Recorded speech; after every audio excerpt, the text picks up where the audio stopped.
sejahtera bagi kita semua. Salam jumpa dalam Tuhan Yesus Kristus lewat renungan buku usbu lagi. Di kesempatan yang berbahagia ini kita tetap mengakui bahwa Kristus yang bangkit adalah Kristus Tuhan yang hidup, yang tetap menyatakan kebaikan dan kasih-Nya dalam menyelamatkan seluruh kehidupan kita. Menapaki perjalanan hidup yang akan kita masuki di awal minggu ini, marilah kita mendasarinya dalam tuntunan kuasa Tuhan Yesus Kristus dan tetap berpegang teguh pada firman Tuhan. Dan oleh karena itu, marilah kita berdoa sebelum kita mendengarkan renungan awal usbu yang kita masuki ini. Berdoa untuk membaca Alkitab. Kita berdoa. Terima kasih Kristus Yesus, Tuhan yang telah bangkit, yang selalu menyatakan kasih setia, menuntun, menyertai dan menyelamatkan kami semua, sehingga kami boleh ada lagi di kesempatan yang berbahagia ini. Bagi jemaat GPM Silo menjadi sebuah kewajiban untuk kita mengawali langkah perjalanan hidup di usbu yang akan kami masuki ini. Kami akan juga dikuatkan lagi dengan firman Tuhan dan renungan bersama, baik lewat pembacaan Alkitab maupun lewat renungan atau refleksi yang akan disampaikan. Dan oleh karena itu, berfirmanlah kepada kami ya Tuhan dalam tuntunan kuasa Roh Kudus-Mu, karena kami sudah siap untuk mendengarnya. Amin.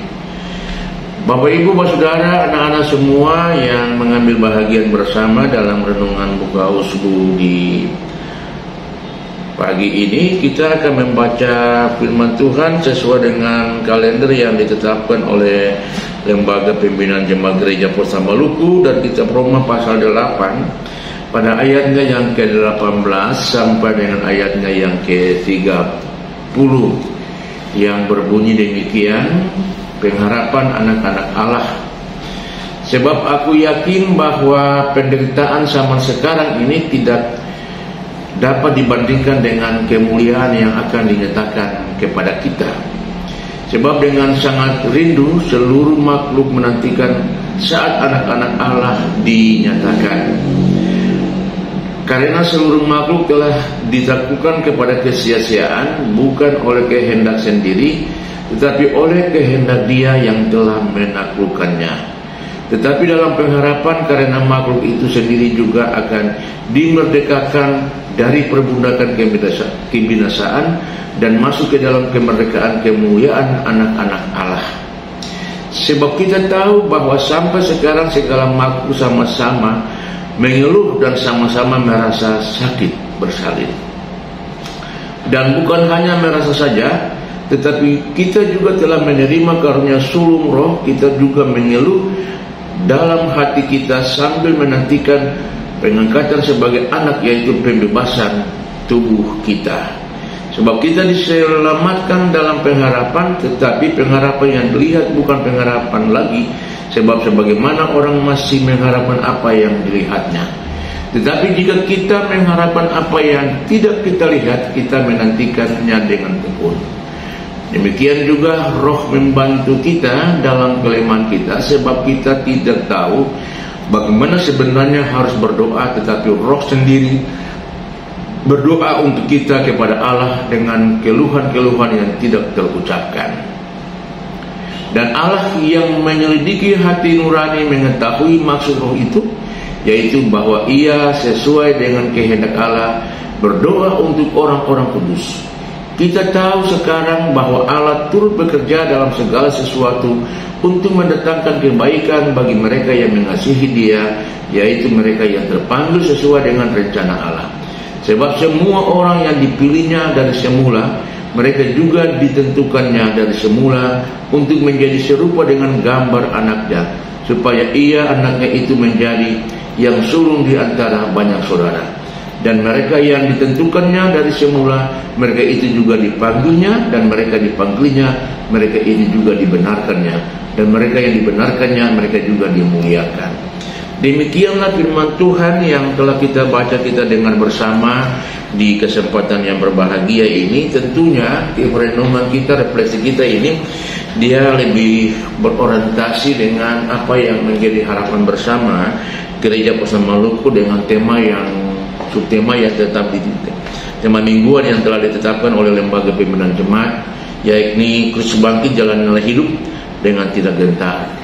Kristus bangkit, jalanilah hidup dengan tidak gentar. Nah, tema ini dia memberikan beberapa penekanan yang sangat penting bagi kita sebagai orang percaya. Yang pertama, kita meyakini sungguh bahwa Tuhan yang kita percaya, Allah di dalam Yesus Kristus yang telah lahir sebagai manusia dan berwujud sebagai manusia, tapi Ia juga adalah Allah dengan kemahakuasaannya.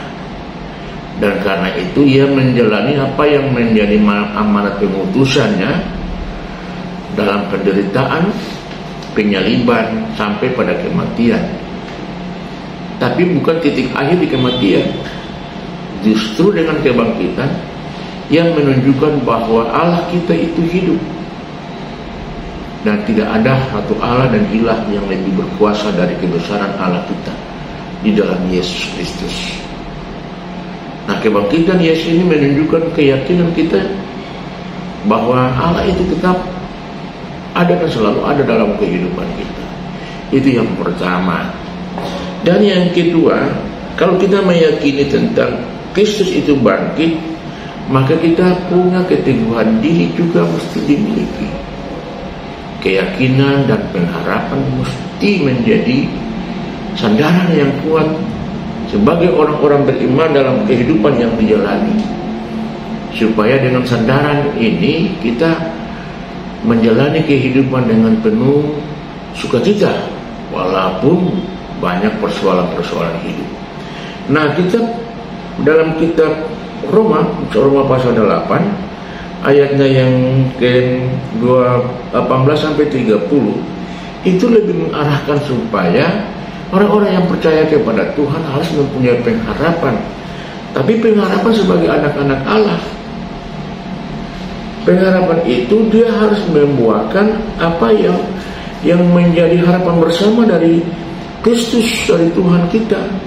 Yaitu kalau kita baca bagian akhir saja, dia mengharapkan mendatangkan kebaikan. Kebaikan untuk mengasihi Tuhan, kebaikan juga untuk mengasihi sesama, sesuai dengan apa yang menjadi rencana Allah bagi hidup manusia. Dan aspek yang kedua adalah orang yang tidak perlu takut dengan masalah-masalah hidup ketika dia selalu dekat dengan Tuhan. Jalanilah hidup yang tetap bersandar pada Tuhan. Jalanilah hidup dengan berpegang teguh dalam pengharapan yang sungguh pada Tuhan. Tuhan yang bangkit adalah Tuhan yang tidak pernah buta. Tuhan yang bangkit adalah Tuhan yang melihat realita hidup orang percaya. Dan karena itu kita harus punya pengharapan dan keyakinan seperti ini, supaya keadaan apa sekalipun yang kita miliki, kita meyakini sungguh Allah tetap memperhatikan kita. Nah, karena itu misalnya di dalam ayat 30, dan mereka yang ditentukannya dan semula mereka juga dipanggilnya, dan mereka yang dipanggilnya mereka juga dibenarkannya, dan mereka yang dibenarkannya mereka juga dimuliakannya. Itulah ciri khas keimanan kita sebagai orang-orang yang dipanggil dan dipercayakan sebagai anak-anak Tuhan, tetapi juga harus menyatakan apa yang menjadi kebaikan-kebaikan Allah dalam kehidupan ini. Marilah jalanilah hidup di usia yang baru ini dengan selalu punya ketekatan diri, komitmen diri bahwa Kristus bangkit dan Kristus itu adalah benar-benar Allah yang hidup, yang memperhatikan, peduli, mewujudkan cinta kasih kepada setiap orang. Percayalah dengan penuh keyakinan. Selamat memasuki usia yang baru. Tuhan Yesus selalu menyertai kita semua. Damai sejahtera Allah selalu melingkupi kita semua. Shalom.